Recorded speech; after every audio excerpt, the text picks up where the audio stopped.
Ya, sebelumnya selamat berjumpa kembali dan di sini kita akan kembali belajar mengenai tentang produk kreatif dan kewirausahaan yang kemarin-kemarin kita juga sudah membahasnya, dan kita akan lanjut pada materi selanjutnya.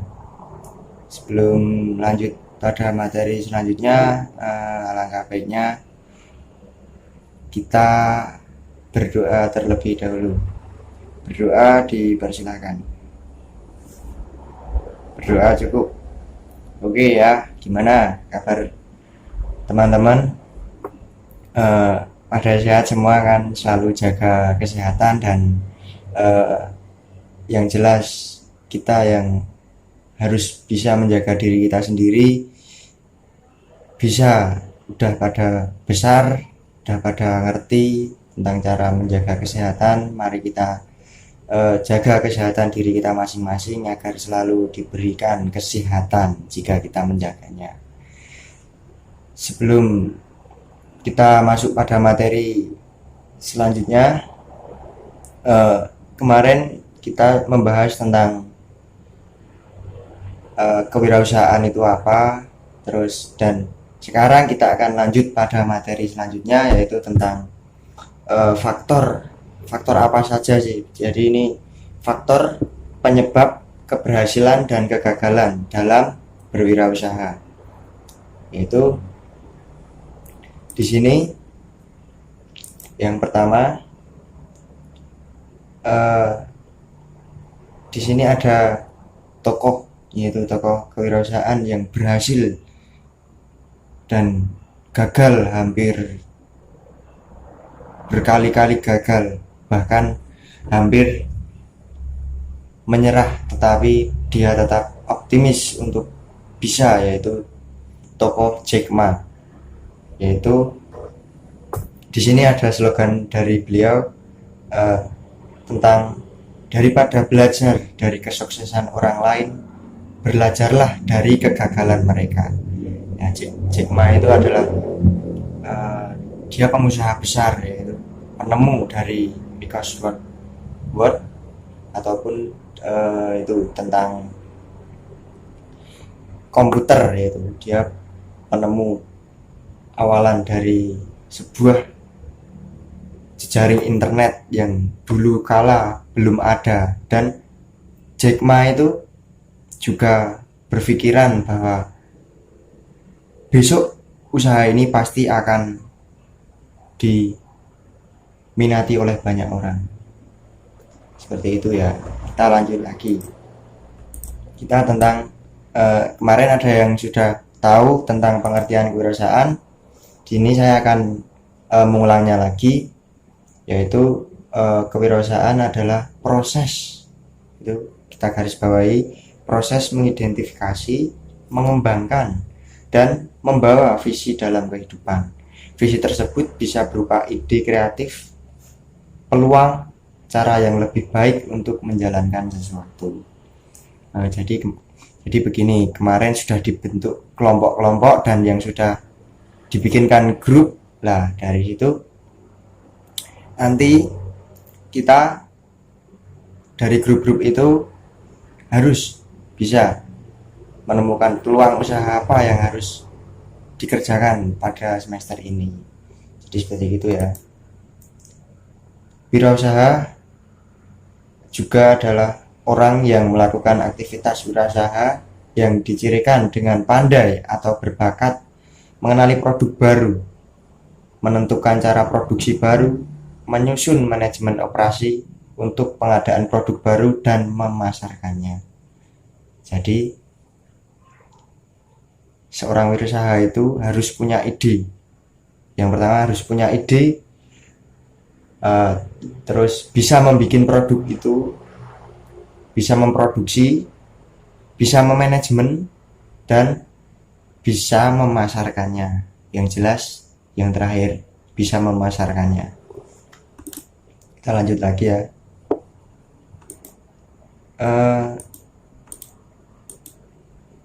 Di sini yang kemarin sudah kita bahas, yaitu menurut para ahli, kewirausahaan adalah nilai yang dibutuhkan untuk memulai bisnis fase startup atau pengembangan bisnis. Jadi menurut Soeharto Prawiro ini, kewirausahaan itu adalah bagaimana kita bisa startup untuk memulai sebuah gagasan atau ide untuk kita bisa jual, bisa kita kembangkan. Seperti itu ya. Kemarin mungkin sudah, kita lanjut lagi, yaitu tentang sikap-sikap entrepreneurship. Yaitu entrepreneurship itu apa? Kewirausahaan.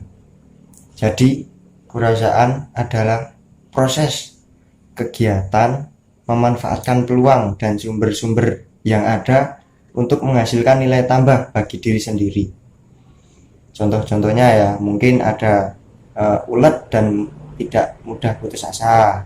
Terus ada lagi berani mengambil resiko, memiliki rasa percaya diri, bersikap kreatif dan inovatif.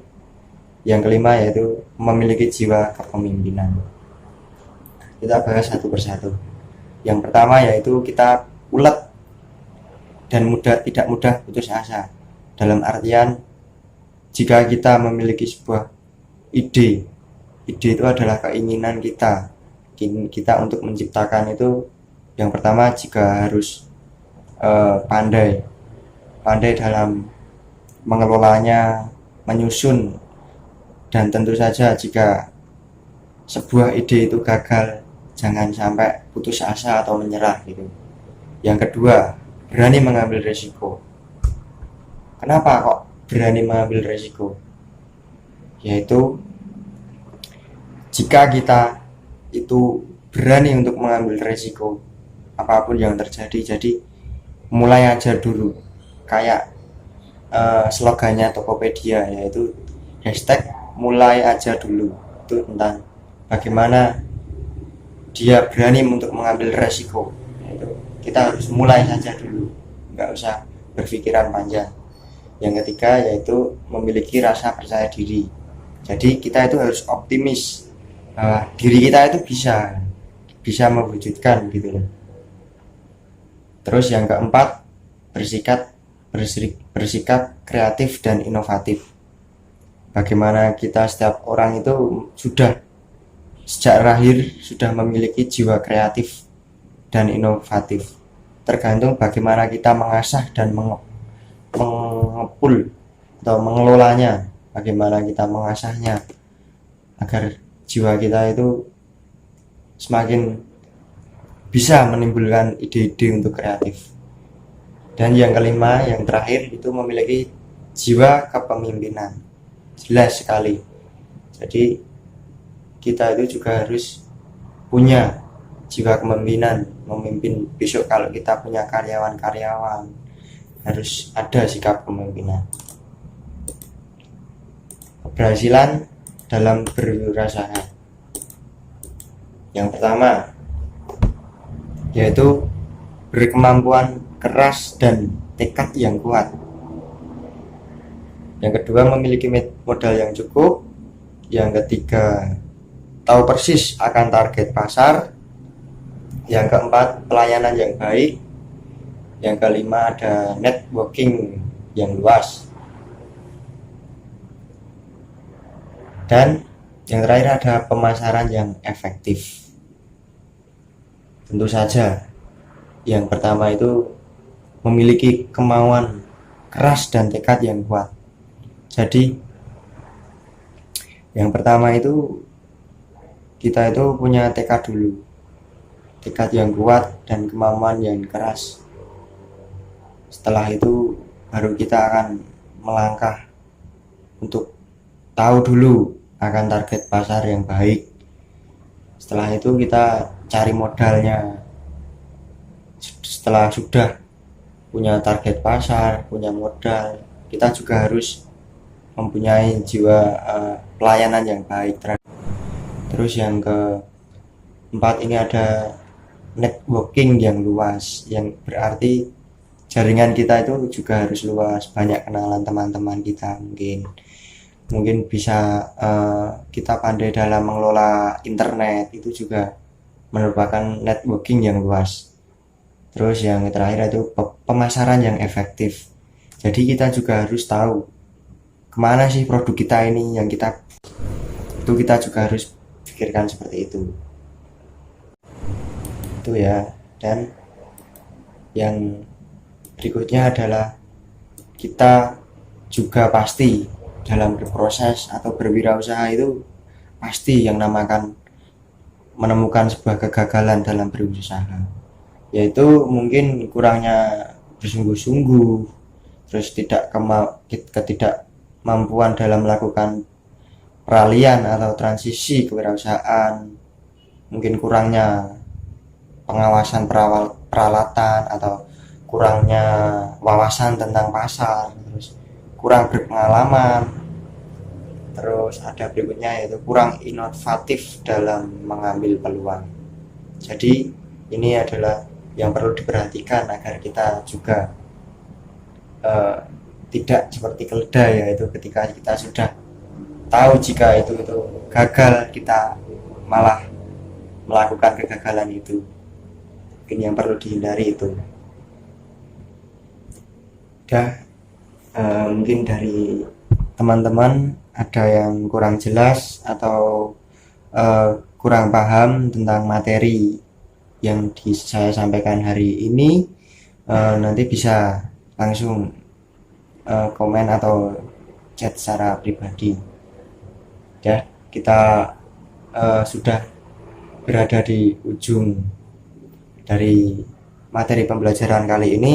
Kita akan menarik kesimpulan dari pembelajaran materi, yaitu dalam berwirausaha kita harus memiliki wawasan yang luas, jangan pantang yang menyerah dalam setiap proses untuk mencapai sebuah keberhasilan dan jalan yang panjang, berliku-liku yang harus kita tempuh dengan kesabaran, kerja keras, dan usaha. Tentu tidak lupa dengan doa. Ya, mungkin materi kali ini mungkin cukup sekian.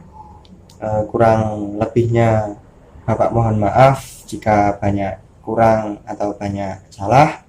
Untuk tugas selanjutnya, yaitu dalam materi ini tugasnya yaitu tentang bagaimana sih setiap kelompok itu, setiap grup-grup yang ada itu